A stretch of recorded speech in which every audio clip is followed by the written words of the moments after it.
好啊，我哋夠人夠鐘。 Right, I think we've got a quorum already, so please invite the administration in.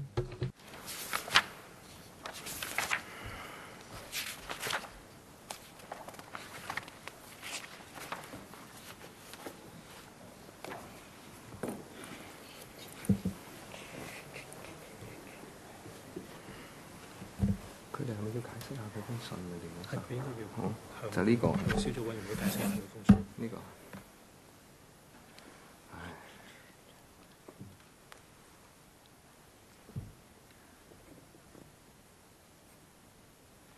你嗰日禮拜六都要返工喎，我見到你，我喺金鐘廊見到你。唔記得咩事，間唔中啦，不過唔常見。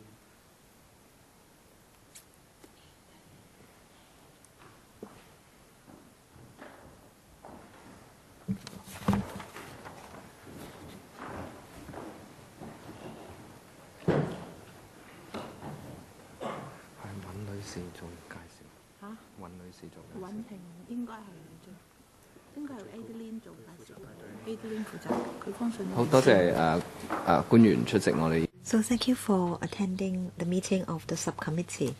Can I now invite Ms. Swan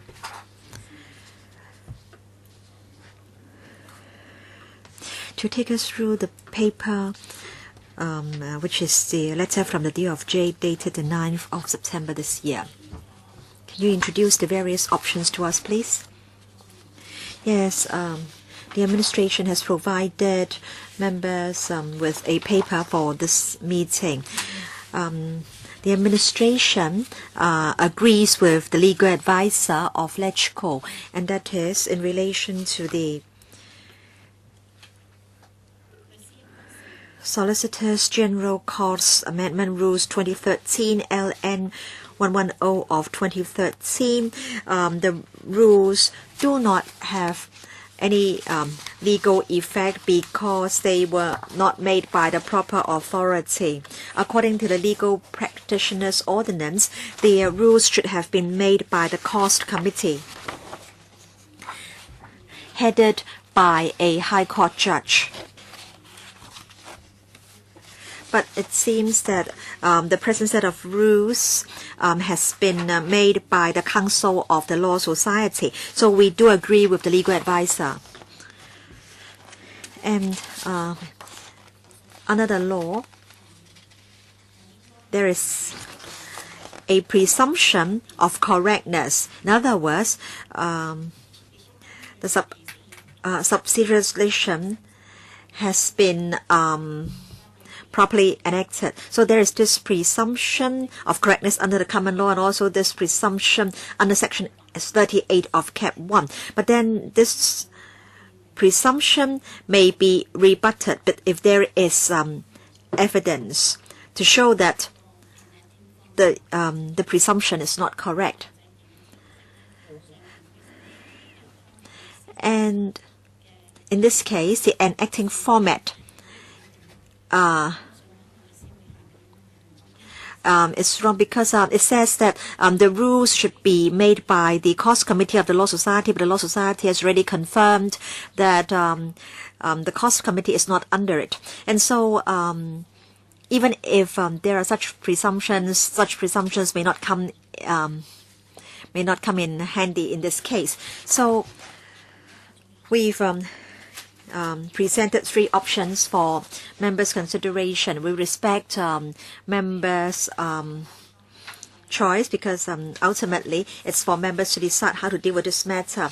The first option is to publish a new set of rules to be made by the proper authority, in other words, the Cost Committee.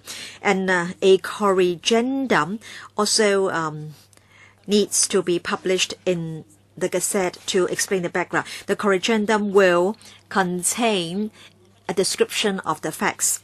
And there are two legal arguments in support of this option. In other words, and I want to say that they both arguments support the approach, but for different reasons. Now, the first one is that this of the rules avoid app initial. In other words, as the rules have not been validly made, they are void right at the outset, and so there is nothing for repealing or to repeal. And we've found this precedent. There was the commencement notice relating to the ozone layer protection controlled refrigerants regulation. The government published a government notice, but then that government notice was not presented to, or was not laid on the table of LegCo. And the administration felt that the first commencement notice was ineffective, and as a result, a second commencement notice was put before the council. And as a result, the subcommittee was set up in LegCo, and the subcommittee was of the view that although the first notice was not presented or was not laid before LegCo, it was still valid, and so there was, as the first one was valid, there was no need to make a second one. So how should the second one be dealt with, according to the subcommittee?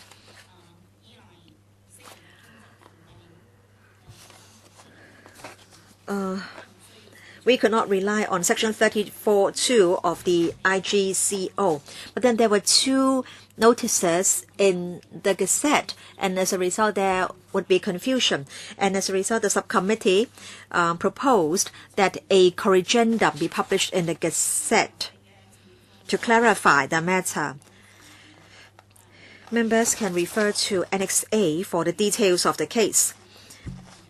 And then there is another legal argument in support of publication of a new set of rules plus a corrigendum. Is as follows. Assuming that the present rules are effective, as the latter piece of legislation always supersedes the former one, and the two are contradictory, and so there is this implied repeal notion. And then option 2, repeal under Section 34(2) of the IGCO.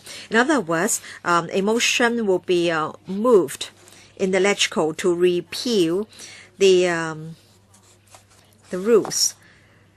So the presumption is that the rules which have been gazetted have legal effect. And we've again got one precedent. Banking Specification of Public Sector Entities in Hong Kong Amendment Notice 2004. For the details, members can refer to the annex. So the first notice, in that case the first notice, was signed by the Deputy Chief Executive of the HKMA, and the legal advisor of LegCo was of the view that the notice should have been signed by the CE of the Monetary Authority, Mr. Joseph Yam, that was, and not his deputy.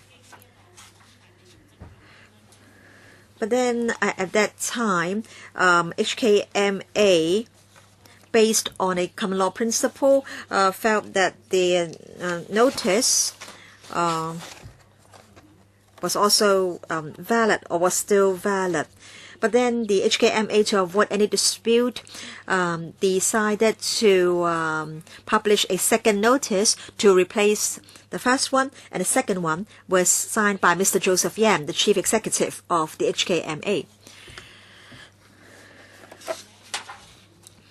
And the third option is validation of the rules by legislation.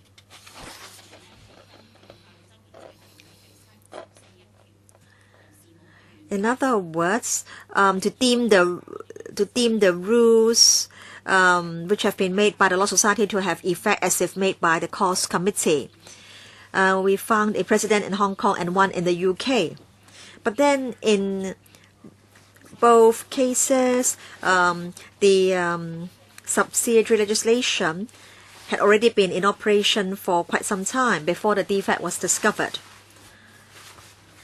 But in this present case, the rules have not yet come into operation. In those cases, there was validation of the rules in question by legislation. But this option seems not appropriate for this case. This LN hasn't come into operation, and in fact, no commencement notice has ever been issued. And so it may not be appropriate to validate the rules by legislation.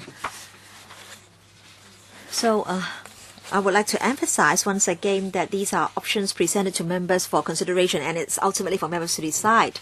Now, if there are no further supplement, I'll ask our legal advisor to share us his view from his angle. Now regarding the letter submitted by the administration, we have looked at it.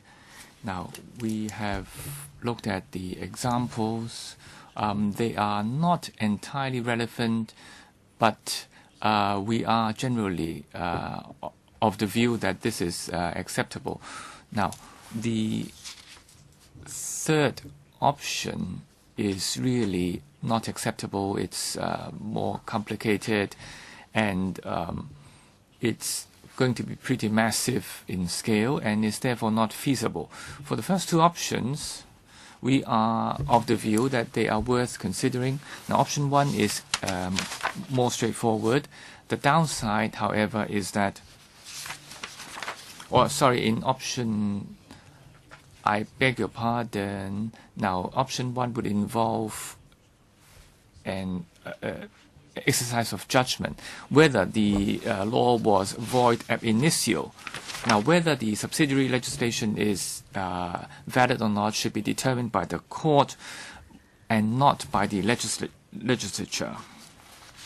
Now, so members, you have to consider whether it is suitable or appropriate for us to proceed in this way. Now, if of course we understand that the issue is problematic and then we make the amendment, then that's a different story. But for option two, now the legislature, should it decide whether it is void ab initio, now if it's that the case, then maybe option two is the preferred way. So we don't rule whether it's effective or not. We assume that it is effective and then we repeal it. Now, in this process, or using this method, our records can be clearer, showing us in the records what is actually happening, and we also know the outcome. So both options are possible, but option two is also possible. The DOJ can make such a repeal. So that's all from me. Thank you, legal advisor. Now, can I ask whether members have any questions? Mr. Tam Yu-jung. Now, we heard from the government outlining the three options. Now, when I first read the papers, I also thought that option one is easier. We need only to make a corrigendum. Now, but having heard the legal advisor about the effectiveness or not, it's for the court to decide. Now, it's not effective because the procedures are not clear. So that should be more straightforward. Now, is it the case that if this is so straightforward, we can make a decision? Otherwise, we'll leave it to the court. But in the present case, it's very clear. So can we proceed with this assumption? So I'm just asking the LA. I asked the LA to elaborate. Thank you, Chair. Now, if the body enacting the law, in this case is the Cost Committee. Now, if we look at LN 110, if it discovers that it's problematic and then it makes a new set, to replace the old set, adding a corrigendum, that would be okay. But as I said, they can make their own changes and there's nothing we can do to stop them. But if members were to do it, there may be a problem, because we will be acting in place of a court, assuming that the original is not valid. Now, but if members feel that this is very clear, the picture is very clear, there are no worries, no hesitation, then you can go down this path. It's not unworkable, but whether it is for the panel to decide or whether it's up to the court to decide, well, I'm leaving it for members to judge. So for option 1, there may be places where it's not entirely clear whether we here have the power to decide whether it's clear. Okay, yeah, thank you for the clarification, Chair. And we also have to look at the basic law, whether we are given this power. Now, basic law, Article 73. Now, I'm asking the administration, do we have any backup from the basic law for option 1? Now, in our view, now because the enacting body was wrong in the first place, and the letter to LegCo already admitted that, so if the cost committee agrees to do another one, now the picture should be very clear. Now, in formulating a corrigendum, now the enacting agent should be the cost committee, and they have to go via all the steps, going via LegCo for scrutiny, and then the corrigendum will very clearly say what happened to the original LN 110. Now, the LN 110 formed by the Law Society is straightforward, because if you look at the wording, it says that this is with the approval of the Chief Judge, and is based on Cap 159 of the subsidiary legislation G. And if you look at Cap 159, the body referred to is not the cost committee.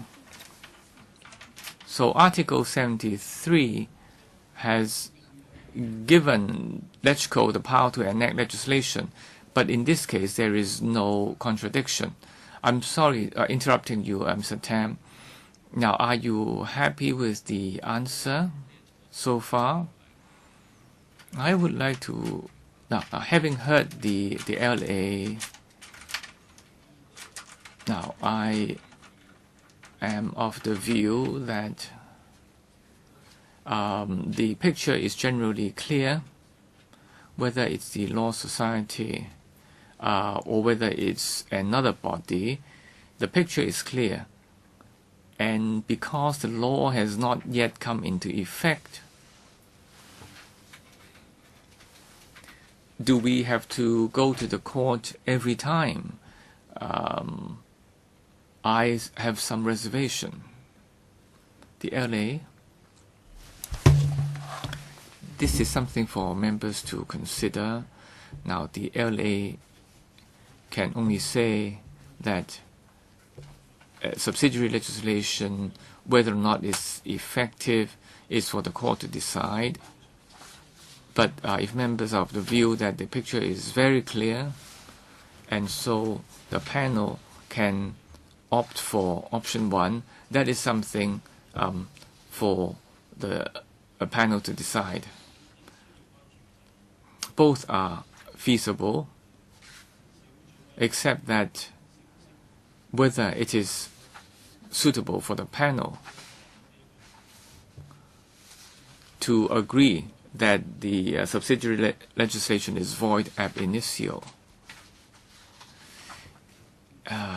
James Toh. Now, I think the LA's last point is that we, the panel here, can express a collective view on the effectiveness or otherwise of a piece of legislation.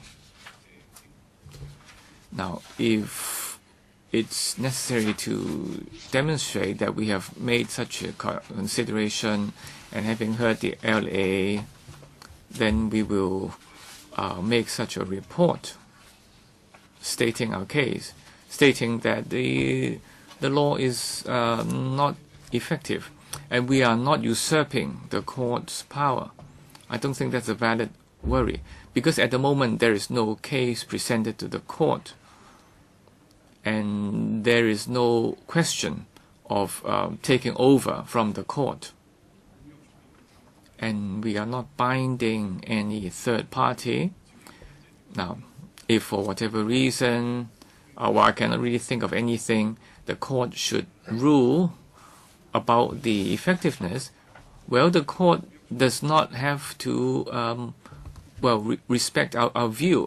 So we are not binding anybody or any party. Now, the way I look at it is that the legislation is now part of the subsidiary legislation.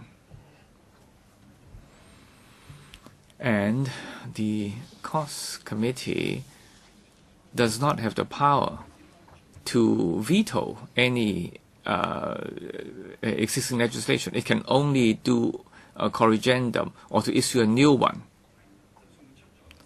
Now, even with a new one produced and a corrigendum made, the older one is still effective in law, because to repeal a law, that's Article 73, Section 1, is given to us, not to the Costs Committee.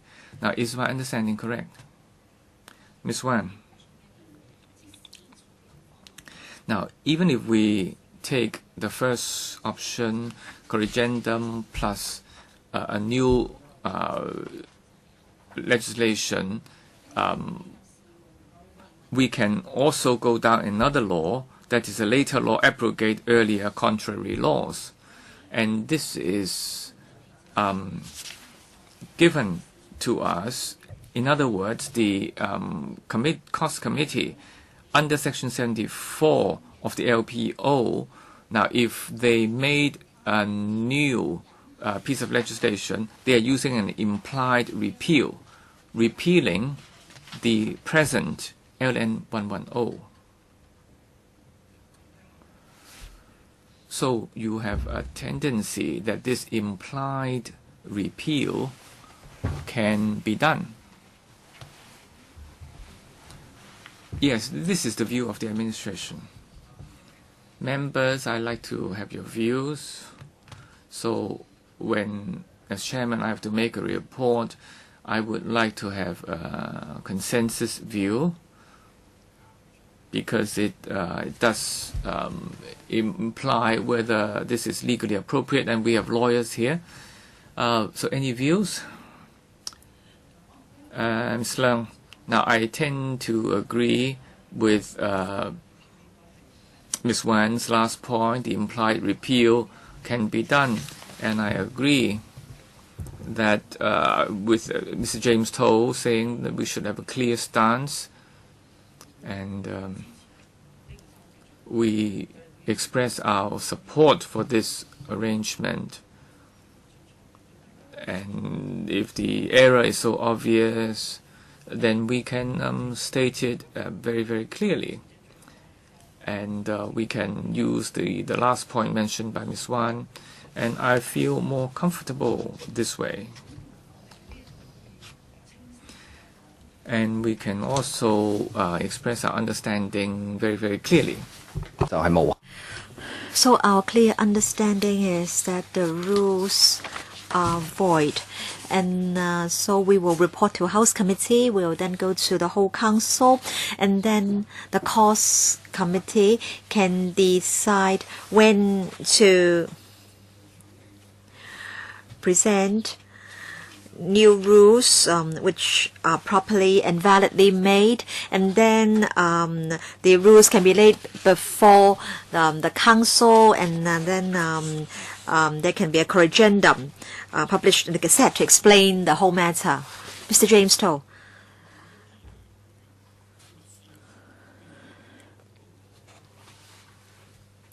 Or are there lawyers or anyone who have done something relying on the this present notice, and as a result there may be some consequences? Now, because a commencement notice has yet to be made, and so LN 110 has not commenced yet.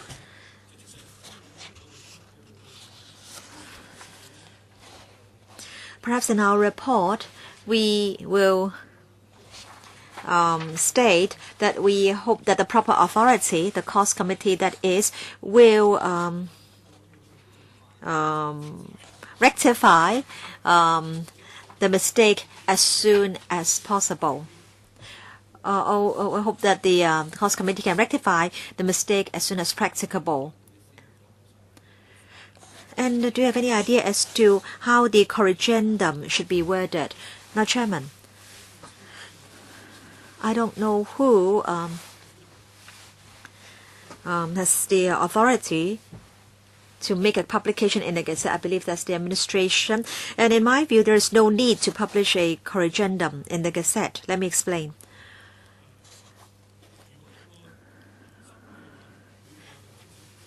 If the Cost Committee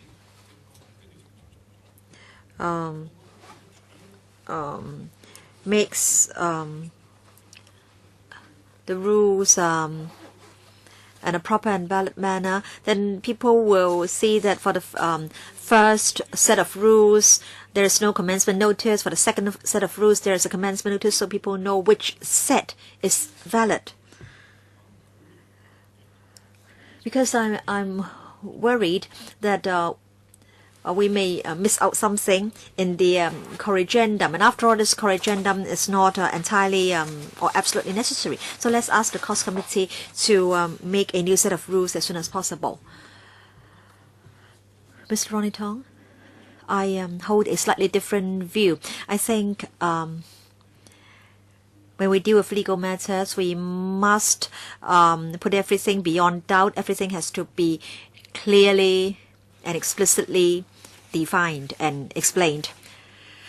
So you favor option 2. Yes, we should repeal the rules. We should state very clearly that these rules are not valid.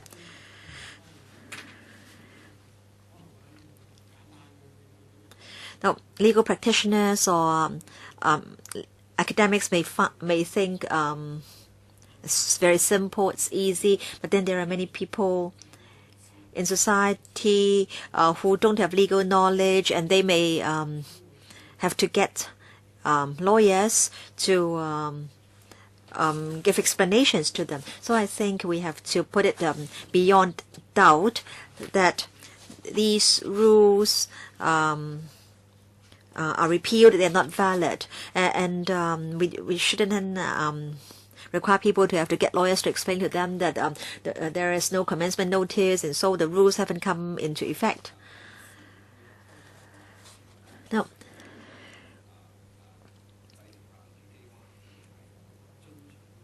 in the future, if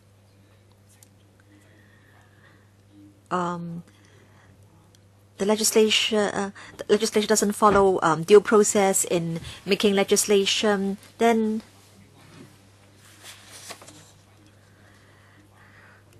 is it that we can deal with the legislation by implied appeal?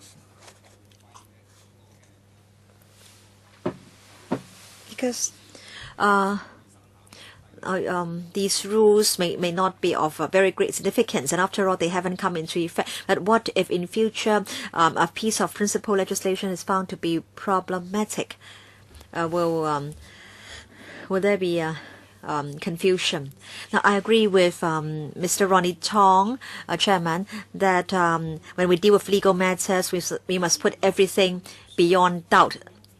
Everything has to be very clear.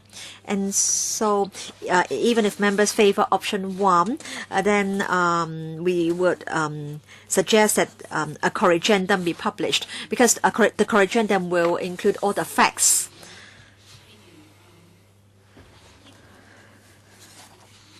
Now, say, for example, dangerous drugs, Annex C.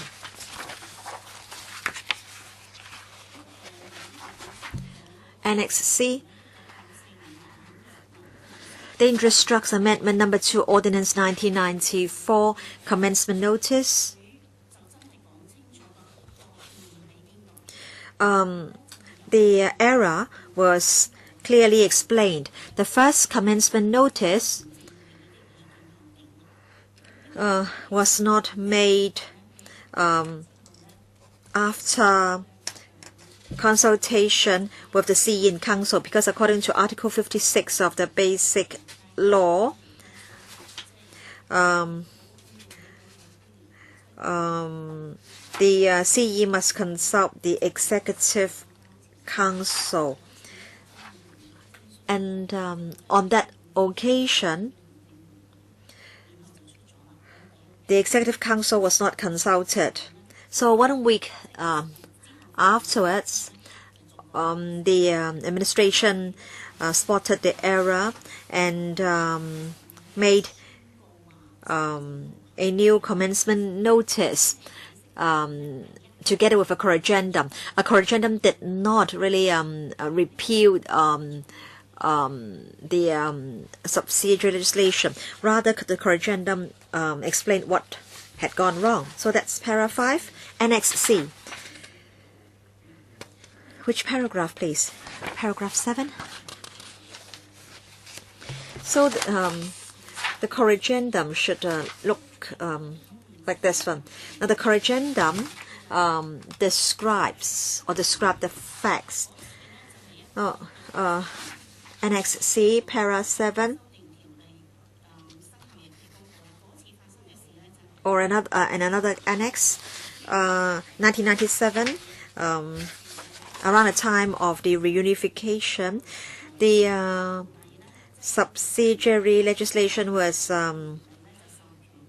gazetted in July, and then it was said that the Attorney General could specify a commencement date, and the AG signed the notice on the 29th.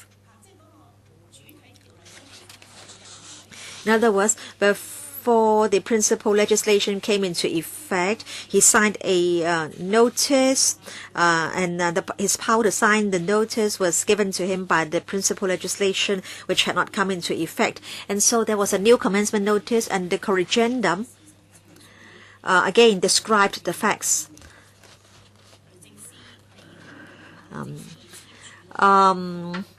The notice was signed by the AG before the ordinance was published in the Gazette, and accordingly a fresh commencement notice had been signed by the S for J, blah, blah, blah. So the corrigendum usually explains the error and why the error has arisen.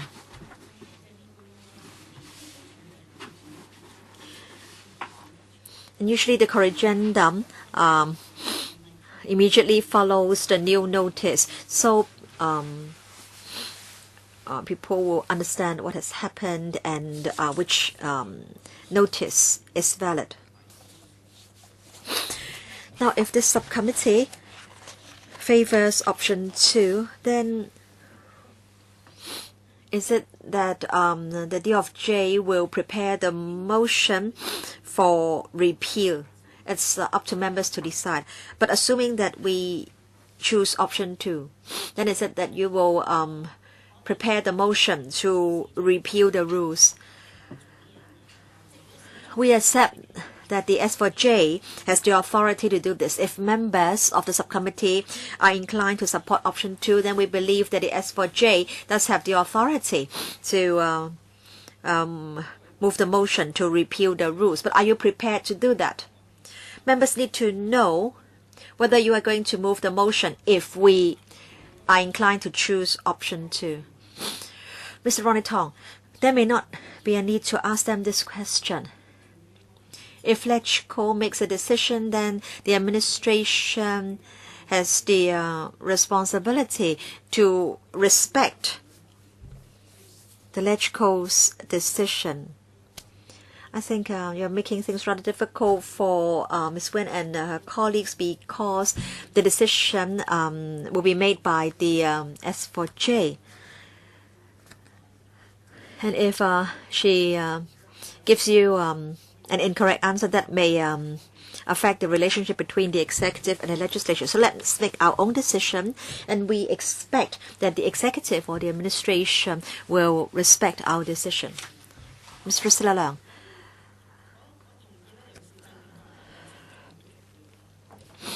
I agree that the procedures for enacting legislation must be correct and proper. So I think a corrigendum is necessary. The DOJ has shown us a number of previous cases. I think the error must be pointed out and explained clearly. I think you have to explain to people why or what has happened and why such things have happened. So we have to make everything very clear to members of the public.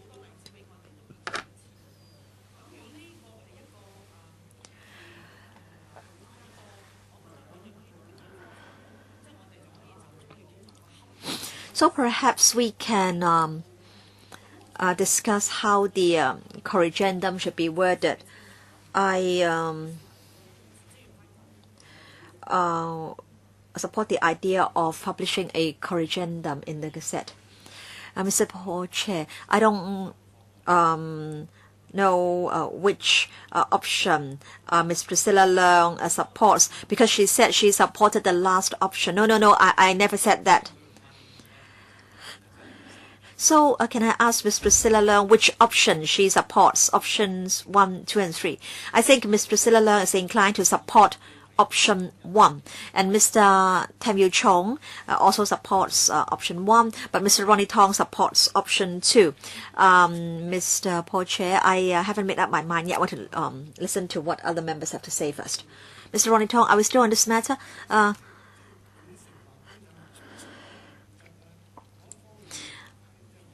I think if we agree that things have to be made very, very clear, then option 2 is the best option. That's the safest option.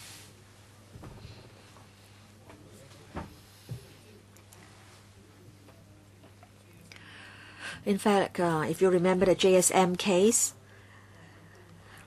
JSM was prosecuted and JSM said it was not negligent. In fact, that had been the practice of law firms for over 100 years, but the CFA ruled that it was wrong. And even though the same thing had been done many times, it didn't mean that that particular thing was right. So it's true that there may be precedents for all the options, but I personally do not think the other options are the correct way to deal with a situation like this. Legal advisor, is it that from a legal point of view, option 2 is the safest option? Chairman, we are of the view that both options 1 and 2 are feasible, but option 2 has this added advantage, and that is we will not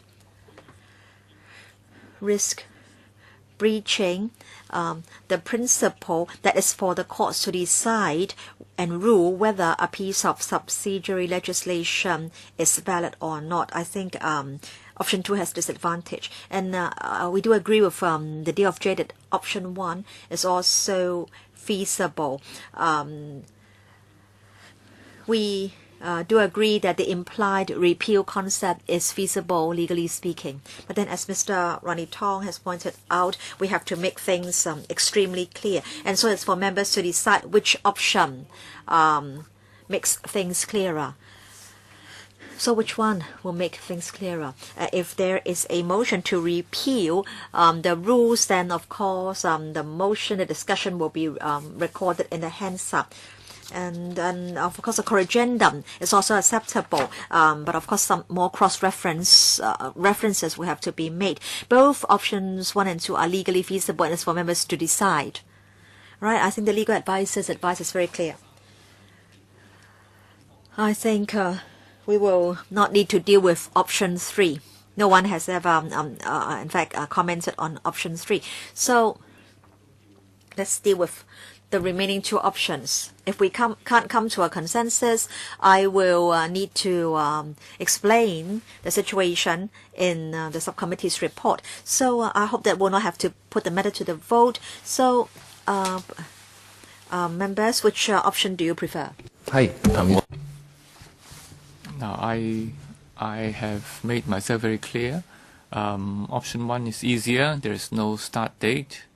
And so that's my preference, and that's option 1 plus corrigendum. Now, James Toh also is in favor of option 1, but without the corrigendum. And Ms. Leung and myself think that the corrigendum is needed. So that matches Ronnie Tong's point about making everything very obvious. So I'm in favor of option 1. But of course, if the majority goes for option 2, that's all right too. Yeah, I'm okay with that as well. Very clear. Now, I think Paul Jie just now did not really follow my argument. I was following James Toh's point about not having a corrigendum, but I agree that we should be obvious, and a corrigendum is already very, very obvious. Okay, very clear. James Toh is not in the room,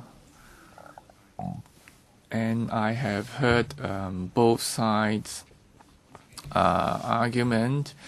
I personally would opt for option 2. This is my personal preference.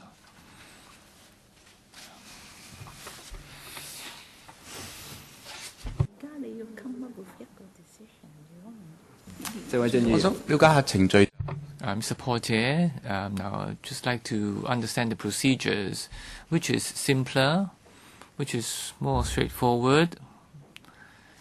LA, I think option 1 is more straightforward. The cost committee just make a new legislation plus a corrigendum. Plus the downside is that the cost committee will decide on the time frame. The upside for option 2 is that members can actually see the result right away.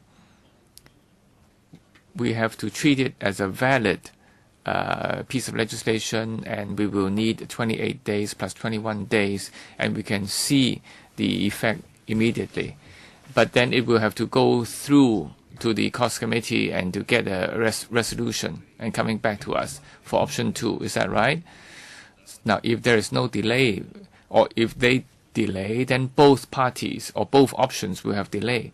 Now, because for the repeal, you need a timeline, a deadline, so you actually see the effectiveness right away. But if you use a corrigendum plus a new legislation, it will have to rely on the cost committee to decide on the date of operation. but it's not yet effective.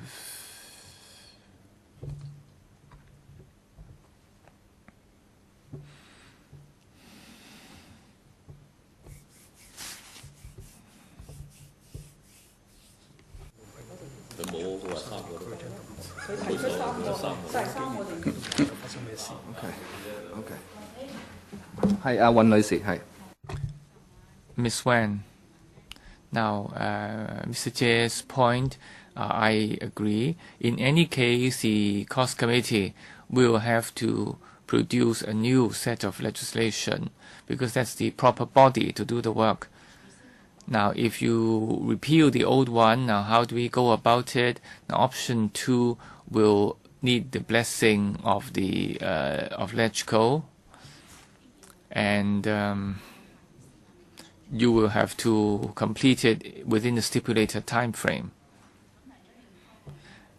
For option 1, and because it's not yet effective, no one would be affected by LN 110, so the corrigendum will be produced by the cost committee together with the new legislation, but this will involve, photocopying costs clauses by the Law Society. I'm sure they are working on it, but that still will take time. Now, if my stance will affect members, I think option 1 is perhaps more appropriate because it's not yet effective. And the affected parties are lawyers themselves, and they really know the legislation. And they only need to look at it and see that there's no effective date yet.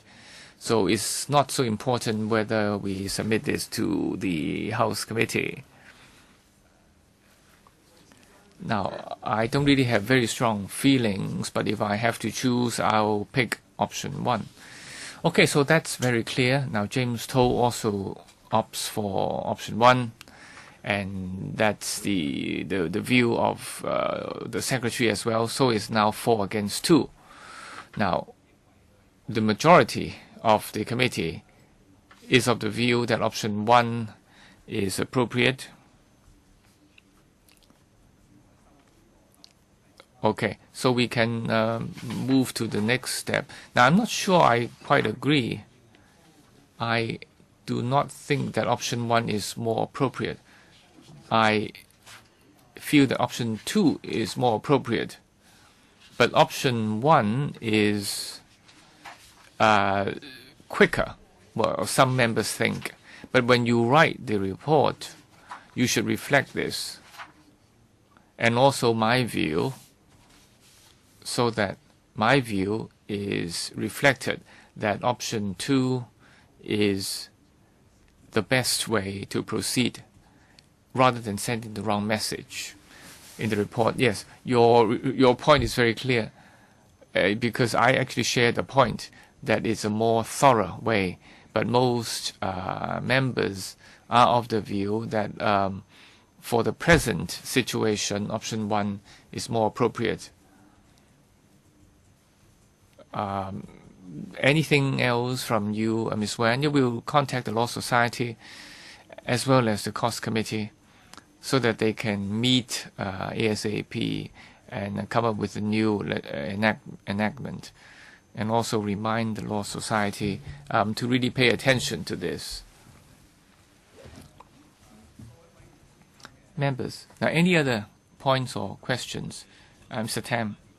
Yes, try to make it clearer and not to give people the impression that we are being, not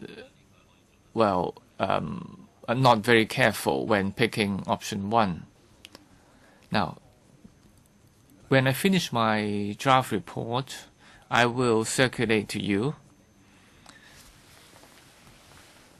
before submitting it.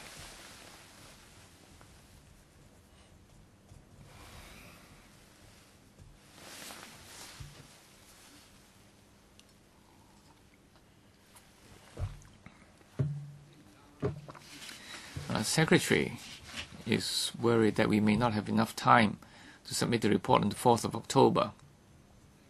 So we're asking for an extension. Anything from members? No? Okay, so we will have an extension. We have more time because the report has to be circulated to you as well. Now, there are no other items. I declare the meeting adjourned. Thank you. 多啲時間。